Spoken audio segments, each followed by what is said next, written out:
morning and welcome to Rising. We have a perfectly adequate show for you all today. I'm channeling Ryan Grimm, who used to always kick things off with one of those lovely superlatives. What a stinker. Well, Robby, up first we have former President Trump teasing his pick for vice president during a Fox News appearance yesterday. Let's take a look at that. You have to have somebody that's going to be a great president. A lot of people are talking about that gentleman right over there. And he's been so great. He's been such a great advocate. I have to say, this is in a very positive way, Tim Scott.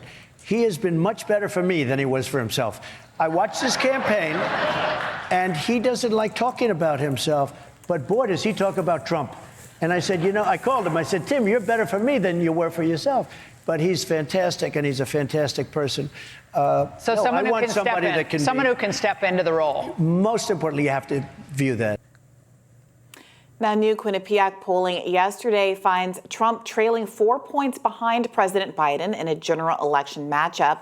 Trump nonetheless has made considerable gains among younger voters, including the 18 to 34-year-old age group, a whopping 45% who now support the Don, according to Quinnipiac. Meanwhile, in Michigan, progressives are looking to make Joe Biden a one-term president over his support of Israel's war in Gaza. According to the Washington Post, Arab American groups are launching a campaign to convince Democratic voters in Michigan to withhold their vote for Biden until the war stops. President Biden was asked about rumors that the Democratic Party is courting Gavin Newsom as a potential 2024 backup while departing for a trip to California yesterday. Here's what he had to say about that.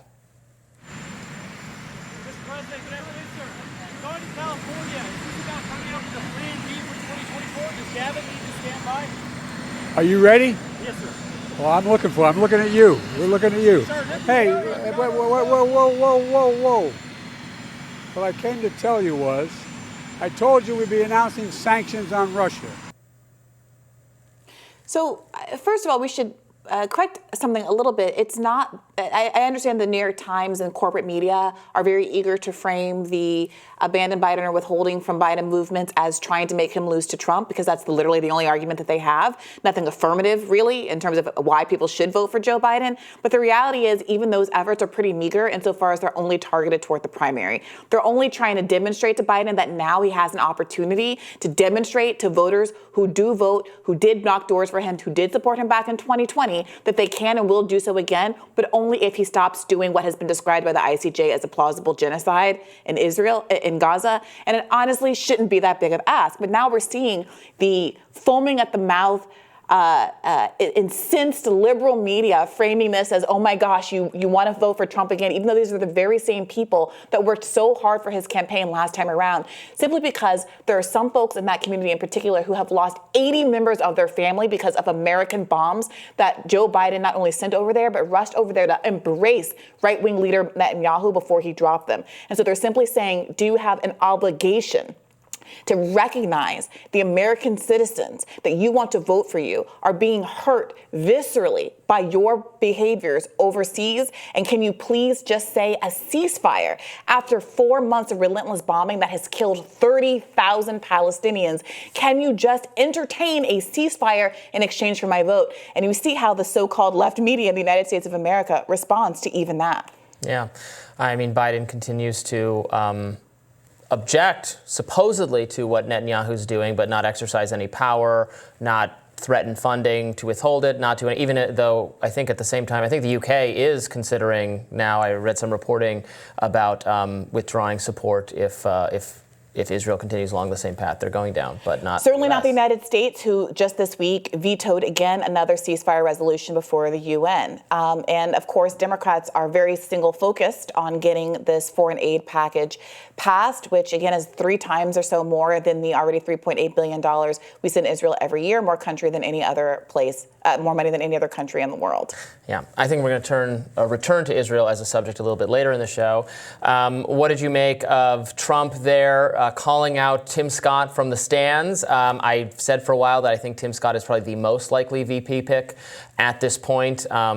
Trump I think, giving a lot of support to that rumor by saying that Tim Scott is a more effective surrogate campaigner on behalf of Trump than he was for himself, which Tim Scott kind of politely smiled about and laughed at. It seems like Donald Trump really does have some affection for the guy and thinks that he's a good, effective campaigner and hype man for Trump, which is really what Trump is looking for in a VP.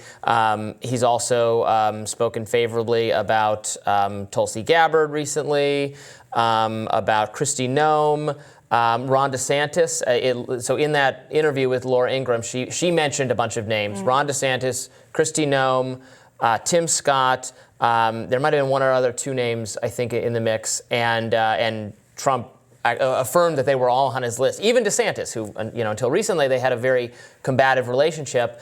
But it goes to show, and honestly, again, this could still be the path for Nikki Haley if she were to not be in the race anymore. Once it's over, once you fall in line and get behind Trump, it doesn't seem like there's much love lost. And that was true of a lot of the people who ran against him in 2016.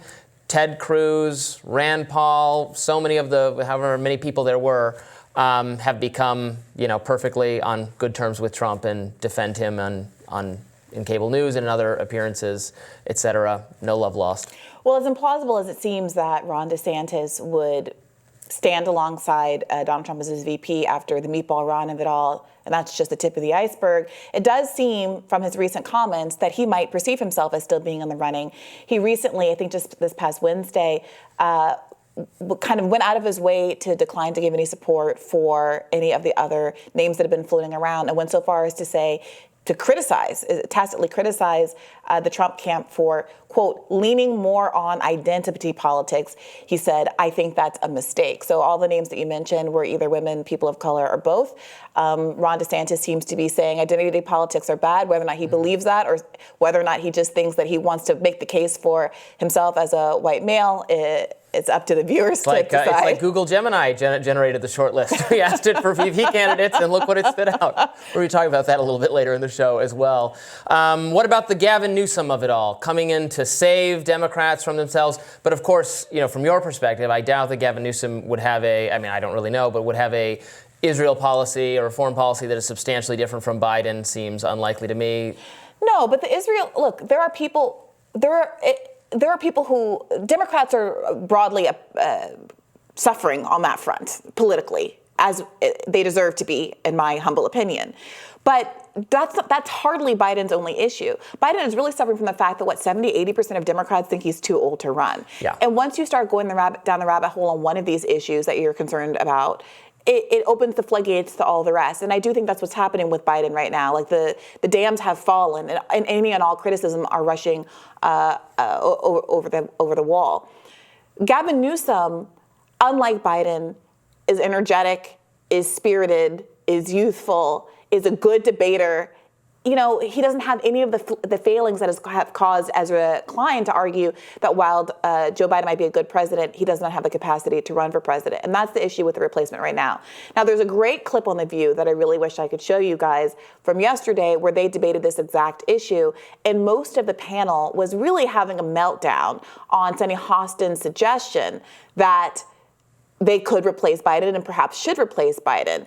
Apart from Sunny and obviously Alyssa, who is a conservative on the panel, everyone else seemed to think it was some kind of personal, they seem to treat it as it was some personal moral attack on Biden to point out the obvious, that many voters are concerned about his cognitive and physical integrity. It's not a monarchy. It's not a medieval kingdom where you don't get the next leader until the person in charge literally dies in office. That's not, it's a democracy. And the most effective candidate, and again, if you think that, you say, okay, well, it's really the advisors and those people who set policy, he doesn't really even need to be all there. Okay, but he needs to be, he's the communicator in chief. His job is to project and portray and explain the policies of the administration, and he's just stunningly incapable of doing that, it seems. Nate Silver challenged him to do 5 tough interviews in the next month, grueling, long interviews with maybe with a friendly news organization and then also with a Fox or something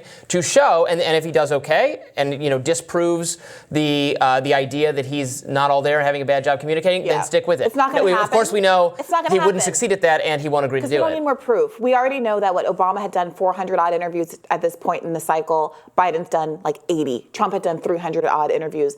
We know why he doesn't do long interviews. It's because he doesn't do well in short interviews. And one of the points I wanted to mention about the View discussion was that Ana Navarro in particular kept bringing up the rationale that because of Kamala Harris, because you can't leapfrog over Kamala Harris, this is something that could not be put into effect. And that black women in particular were never going to stand for this. Now, notably, there were 2 black women on the panel, and one of them was the one that was making the case for replacing Joe Biden, Sunny Hostin. So it really strikes me. I've heard a lot of people make this argument. I've even, I think, heard you make a version of this argument, Robby. I've never heard a black person make this argument. Like, I gotta say, I hear a lot of liberals who are holding black people in front of them like human shields, like they do every election cycle to justify their own political I don't think positions. You're not doing that, obviously. But this is I think what people are hoping for. People are doing wishful thinking. Yeah. People who want to protect Joe Biden, the Simone Sanders and the likes of the world are That's saying what I mean. Black people will be upset. Black people didn't vote for Kamala Harris when she was running for president. Black people have no organic support for Kamala Harris. There's a news story that Charlamagne the God, maybe we'll get into a little later, Charlamagne the God got pushed back from the White House for being critical on his black radio show of Joe Biden. And if you look around, black people are growing in terms of their support of Donald Trump historically. Right. So what they're doing is trying to create a world where white liberals, I think, are afraid to say that you can't replace Joe Biden because of black women, but it's not reality on the ground. I don't think actual black women voters, which are not a monolith anyway, I agree with you. I don't think that sentiment is out there. I think when they think of black women voters, they're thinking about Simone Sanders. Yeah, they're thinking about elites on MSNBC. Right, but that's their only perspective on that, and those people have them so convinced that they would lose black women as a group if they do that. So that's why they're going to be afraid to do it. Not because it's genuine, but because the people whose cues they listen to are insisting on that from in a propagandistic way that it's the truth. Because those are the people that leveraged the black vote in 2020 and said, we'll forget the millions of people in the street who are horrified by the tragic murder of George Floyd on camera. We'll forget any other demand we've ever made in the history of mankind. We'll forget economic precarity. We'll forget all of the free trade stuff. We'll forget everything if you just give us a VP. That's what black people really want. And they went to the White House and made that false claim on behalf of the American people, got themselves plum positions in the administration and on cable networks, and are now hoping to play that same 3-card Monte again with the black vote. But I think they've pushed things too far. And as you see from the poll numbers and how many more black people are saying we're going to either stay home or vote for Donald Trump, or who are up in arms and disaffected over what's going on in Palestine, we're just not doing it again. I think they've run out their welcome, and it should be a very interesting election season. More Rising right after this.